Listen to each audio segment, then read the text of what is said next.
Hey guys, it's Joe Madden here of the Joe Madden Sports Podcast. I'm joined this morning by Matt Perrault, co-host of the Bostonian versus the Books, found on props.com.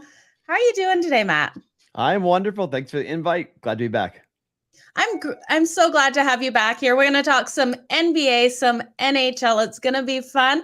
Let's jump right into the NBA. We have the Golden State Warriors taking on the Dallas Mavericks tonight. What are you thinking in this one? Is this series finished after tonight here, Matt?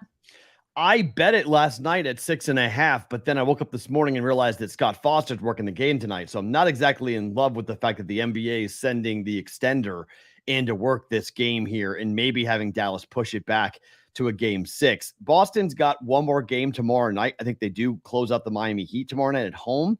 So I'm trying to think about like the narrative because June 2nd is the start of the NBA Finals, regardless of what happens in either one of these Western Conference or Eastern Conference series. We're starting June 2nd. So that means here on the 26th of May, we've got a 5 or 6 day stretch here if all these series ends today and tomorrow where there won't be any basketball for a while. So I'm a little concerned that the Warriors are going to get beat tonight and the referees are not going to be their friends tonight. But I do think the Warriors win. I do think the Warriors cover. I thought the Mavericks played really well, and I'm not so sure that the Warriors really cared a lot about game 4. And I think at home, I think you'll see a better game out of Wiggins, a better game out of Poole. And I just think the Warriors are a better basketball team than the Mavericks. And I love Luka, but he only can do so much. So I laid the 6.5 last night. I know it's up to 7 today.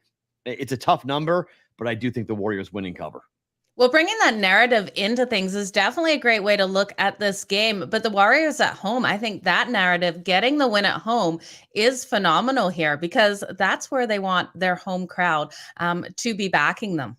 Yeah, I think also do you want to get on a plane and fly to Dallas? Do you want to go back? And knowing just how many minutes these guys have logged over the last 10 seasons, they know what postseason basketball is like. You don't want to go to Dallas where you might force a game 7. And then in a game 7, who knows what can happen? I mean, we've seen them blow series.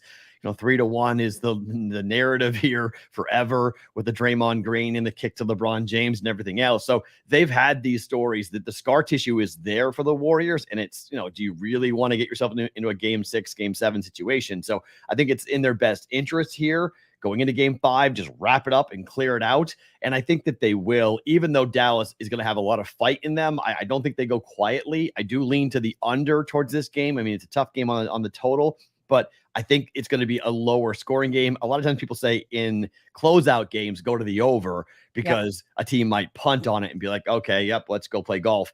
But I don't know if the Mavericks are that type of team. So I do lean towards the under in the game, but I bet last night 6.5 on the Warriors. Okay, and that total is coming in at 215.5. Definitely going to be a great game here tonight. We also have 2 fantastic games on the ice tonight, Matt. We've got the Carolina Hurricanes and the New York Rangers. Game 5 here, pivotal for the Canes to be able to win because we know absolutely struggling on the road. Home ice is huge between these 2 teams. We also have the Calgary Flames and the Edmonton Oilers playing tonight. Now, Calgary is down in this series, just really shooting themselves in the foot here. The Edmonton Oilers are unbelievably fast in the playoffs here. All of their team are playing solid hockey, and Calgary's not getting there. Any thoughts on either of these games tonight? Yeah, I've got plays on both of them. So let's start with the Hurricanes and the Rangers for a second. Last night, DraftKings for a millisecond, and I mean a millisecond, went to 5. So I have bet the under on all these games. Unders come in on all these games. This is an under game. It's an under series. Igor can stand on his head. Hurricanes play defensive hockey, maybe better than anybody in the NHL. Rangers have a power play, and that's about it in terms of offensive firepower. So it's been under 4-1 in the last game, under 5.5 cash. That was a little bit sweaty, but tonight I decided to go to an alternative total, and this was at BetMGM last night, where I just went to 5 by myself and said if I bet 5 and under 5. I get plus 125 because now at most books, if you want to lay under 5.5, you're paying. Last night, it was anywhere from 145 down to 135 in juice. So I was like, man, I'll worry about the push potential of having it be another 4-1 final, knowing that it could be 2-0 very easily. And I get plus 125 value on it. So I did the under 5 alternative total for this game for the Rangers and the Hurricanes. I don't think we're going to see much offense at all. If the books, I'm going to contradict myself here a little bit, but if the books had put the number at 5, like they should have, I would have bet over, because I think 5 is a free roll. Either side, over or under, is a free roll. I think most of these games you're getting 5. That's why the books don't want to go to it, because it turns into a great push potential. So I just did it myself and took the plus money and went with under 5. I think that's the way to play it. I do think it's a low-scoring game, but if the books had just put 5 up themselves, I would have gone ahead and bet it. I mean, minus 135, minus 145 juice on a total is ridiculous. So it's frustrating that the books just won't do what they should do, which is 5. It's what the number what it should be. But I'm on the under 5 tonight for Rangers Hurricanes. Okay, definitely going to be a great game there on the ice. And then what are you thinking for my Calgary Flames? Diehard fan over here, but do I want to lose my money again with them? Absolutely not. I'm not taking a side in this. Do you have any plays in this one? Just bet the over. It's the exact opposite of the Rangers and the Hurricanes. Every game's gone over except for one. That was a surprising 4-1 game. I do think we go right back to the over here in this series. And I think the games in Calgary have been extremely high scoring. I think we're right back here with a very high scoring game 5 in Calgary. And I mean, look, in back-to-back games, the final regular season game at Calgary and then the first game of the series in Calgary, the Flames scored 9 goals in both games against the Oilers. So look, obviously Edmonton's played very well at home. Obviously they use their home crowd. McDavid is maybe the best player in the game right now with what he's able to do. His speed is incredible. I want to watch him and Nathan McKinnon go coast to coast like what happened last night. That would be fantastic. See who's faster with the puck to go make plays. But I think tonight goals is the story. I think both goalies are not going to be up to the task. Over 6.5. Yeah, really sad to see how Jacob Markstrom has not been performing very well in this series with the Edmonton Oilers. They seem to have his number, but they always have his number. I don't know what it is about the Edmonton Oilers. They just know exactly where to fire on him. He's not able to stop them.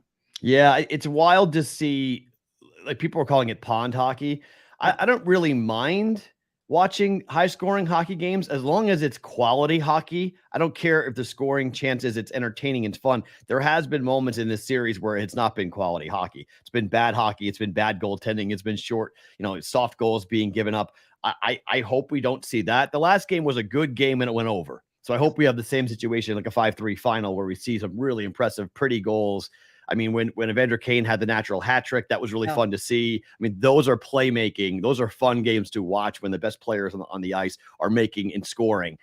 I'm cool with that. I just don't want to see like a 9-6 final where we're watching really bad goals be given up. Yeah, exactly. And those mistakes. We saw Jacob Markstrom, not to humper on him too much, but make that terrible mistake with that first goal given up.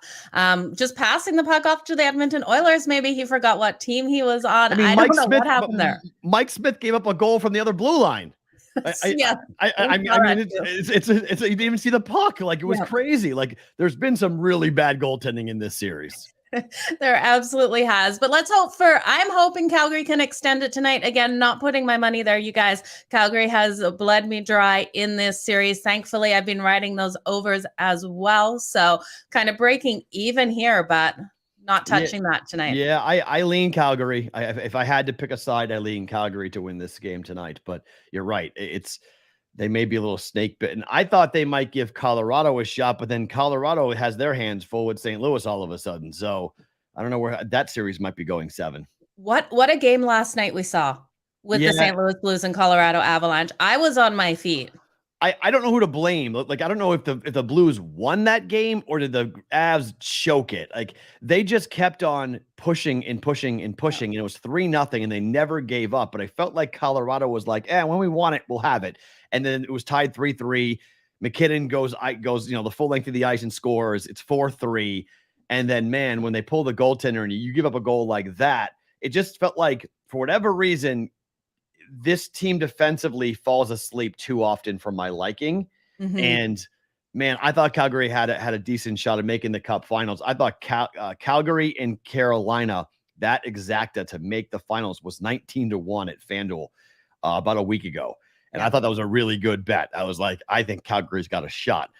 not so sure anymore that they have a shot. Oh, and I really struggle with the Canes right now. With the Rangers are playing them so hard, with the Canes not being able to win on the road. You've got to wonder how they're going to do going into Game 6. What's Yeah. going to happen, They've right? got home ice, so Yeah. it's a game for them to come up and win this here tonight. So, take care of business, find a way to get it done tonight, and then see what your chances are going forward. But it's hard. I mean, defensive hockey in the playoffs right now, the game doesn't really fit right now with the way the league wants it to be played. The league wants power plays, the league wants goals. They don't want 2-1 hockey games. And this series has been filled up with 2-1 hockey games. So maybe the throwback works, but right now you got two very offensively challenged teams playing each other with good goaltending. And the ratings will be high because it's the New York market, but whoever comes out of this series, I don't think they have much of a shot against Tampa. Oh, I know. I hear you on Tampa. They're just playing absolutely phenomenal. Well, Matt, I'm not going to keep you any longer. Can you let everyone know when your show runs, The Bostonian versus the books, as well as where to follow you and where to find all the stuff that you're doing? Absolutely. Myself, I'm the Bostonian. Dave Sharepens, the book. We go live at 1:00 Eastern time on the Props YouTube channel and on my Twitter account at Sports Talk Matt and the show's Twitter account at Boston versus VS the book. At Sports Talk Matt's the best way to get in touch with me to see what I'm doing. Every day, my Twitter account, I'm very active on there. I'm on, all the time. It's where you found me on there. So you could just follow me at Sports Talk Matt for all the fun stuff. Awesome, Matt. Thank you so much for joining me here today. You guys, I will be back at the top of the hour with another Joe Madden Sports podcast. Matt, I can't wait to have you back on again. Thank you. Appreciate it. Thank you.